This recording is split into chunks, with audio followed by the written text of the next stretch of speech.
I'm Kit Morland. And I study genetics. And I'm studying maths and physics. And I study English and theatre studies.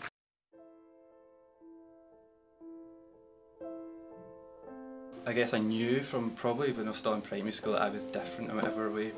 Since I was about 8 years old. I realised about when I was about 14 maybe. So around the age of 13 I realised there was something different about me and that I had feelings for guys instead of girls. Just kind of immense confusion. It wasn't even the fact that I wasn't even so sure as to how I felt, I just felt very confused. So I remember getting the internet when I was a kid, and one of the first things I looked up was women who like other women, and came up with all the pages about it, and from there I kind of went, actually, this is what I am. I thought that fits. I've just heard this word and you know this makes some sense. This makes me feel a bit more like I understand what's going on a little bit more. And I could never have admitted it to myself at the time because it was such a conservative environment. Because you're the same age and grew up in the same village, therefore you are all the same and you're really not. At a young age you feel like you couldn't tell them things and you just feel totally alone. Like your friends and the family, you feel they don't really know who you are. Even my best friend, who I knew for like 3 years, I was really afraid of coming out to her, even though I knew that she wouldn't care. Yeah, you worry about what people think about you and if anyone judges you for it, or if they aren't equal towards you. It's always a big worry. It's the fear that you're not going to be accepted when you tell people kind of what you're into. Like, it doesn't really change who you are, it's just kind of one of your preferences. It's not that you want to fall in love in high school or say at primary school, you just want friends. But if they thought that I could see them in a romantic way, then they wouldn't be able to see me in the same way that it was, even though the fact that I'm telling them wouldn't change anything about the friendship. I guess that people who were close friends might change the way they reacted around you. Because I used to be friends with like a big group of straight boys, and they would talk about girls and stuff like that, and I'd be like, fears were that your friends people would ridicule you. Especially if you do things like rugby, the army and that kind of thing. You might feel emasculated if it comes out, because you're treated differently. And from that point on I always tried to be the man, don't ever let anything slip. So I just kind of put it to the back of my head, I guess, and I guess I presumed that was the way I was always going to go through life, just pretending to be someone that I actually wasn't. High school was tough. It absolutely sucked. I couldn't change in the same changing room as other women. Like PE became a very big issue for me. Biggest difficulty I had in high school was probably just not being myself. It was hard to get up every day. It was just a constant struggle, and you know, when you're in that situation you don't think it's going to get better, you just think it's going to be like this for the rest of your life. People get surprised if you don't always feel so happy and you do feel alone and you do feel sad, and it's sometimes hard to even admit to yourself sometimes the way you feel. Bullying for me was kind of like being in a wave machine or just being in a river, constantly fighting against you, having to kind of swim against the current to stay where you are. You're hiding something about yourself. You're just not allowing yourself to be who you are. It's like pulling something from inside you that you've had for so long. And I was the weird kid that came from Hong Kong. I thought that people would stop loving me. I thought that I would be alone. My dad always said that every time he saw me go on the school bus, he would always just silently pray that somebody would sit next to me, because no one sat next to me.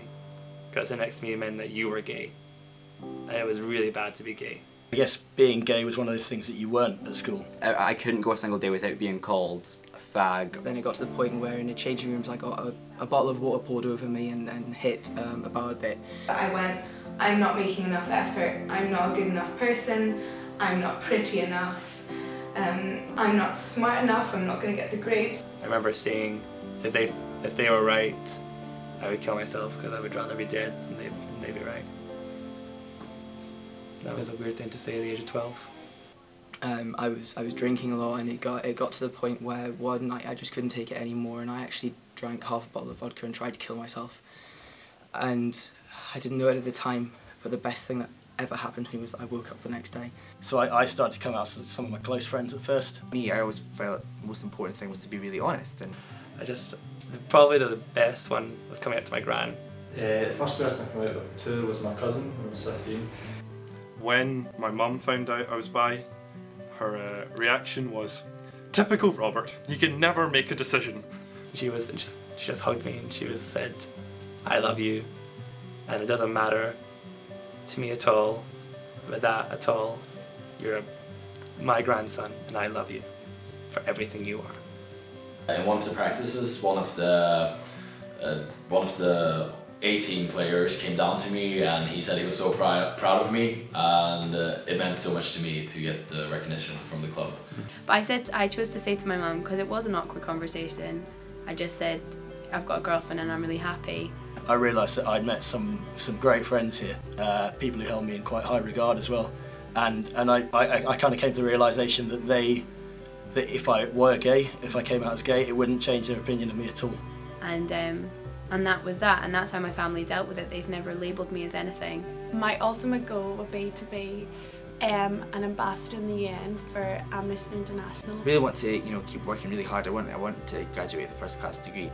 To get to where I want to be in terms of my degree and work.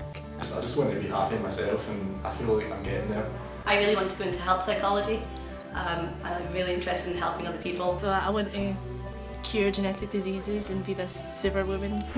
I hope to achieve everything that I want to achieve. I hope to, be happy someday with someone that I love. Falling in love, I just got a shiver. To love and be loved. Oh, it's just perfect. It's just perfect. You think sometimes people sometimes say, "Well, I think I might be in love with him or her. I think I might be loving stuff," but there's no think about it. You just know when you are. We can get married, we can live together, we can have children, and we can have that life together. You feel like the best version of yourself when you're in that person's company. I think that's part of the reason I came out, is because I realised that if I'd stayed in the closet, something like that might never happen. I'm glad I've been able to fall in love, and I'm glad that I've met really good friends.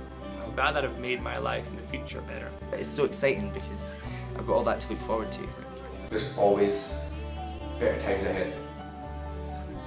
It's easy to get bogged down, feel lost, lonely, as if there's no point to anything you're doing.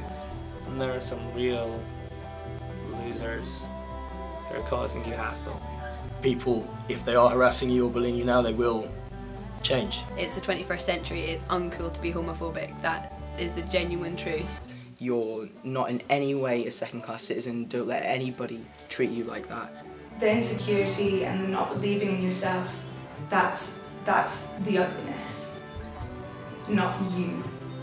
Just to remember that you're worth so much, and like so much more than you can ever pin on yourself. I think that's a really big achievement, just being able to build up the courage to love yourself and accept yourself, and then to express that you're different. You are beautiful. So beautiful. You are worthy. You are important. You're made for better things. You were born for better things. Because there's so many reasons to stick around. It gets better at Glasgow Uni. It has for the last 7 years for me, and if you come here, it will do for you as well. It gets better in Glasgow. Yeah, people just really accepting. I feel great in the city. Never felt this accepted. It gets so much better. It definitely gets better at Glasgow University. Oh, thanks, brilliant. I think it was one of the best decisions I ever made. It gets better in Glasgow. Things do change, and new people appear in your life, and your life does change very rapidly. An amazing 5 years at uni, and hopefully an amazing however many years for the rest of your life. Definitely gets better. Everything gets better. It gets better at Glasgow University. Definitely gets better at Glasgow. Everything gets better. Just need some patience.